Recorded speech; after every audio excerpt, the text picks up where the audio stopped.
Both are open source AI agents you run on a server. You chat with them on Telegram, Slack, Discord, whatever you already use. They read files, run scripts, browse the web, send emails, schedule jobs. They're the same ingredients, and that's why every comparison video makes them sound identical. But they're not. The difference is what each project spent its design effort on. OpenClaw was built around the catalog. Anything you'd want your agent to do, somebody else has probably already built a skill for it. Over 50,000 of them as of June 2026. You browse, you install, and then your agent does the thing. Hermes was built around the learning loop. When the agent solves a new problem, it writes down how it did it and never has to figure it out again. It built its own skill library based on how you actually use it. That feature, called the Curator, landed in Hermes version 0.12 in April 2026 and has been the project's headline ever since.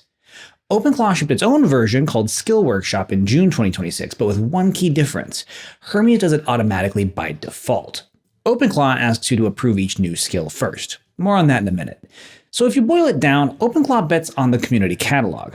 Hermes bets on the agent improving itself.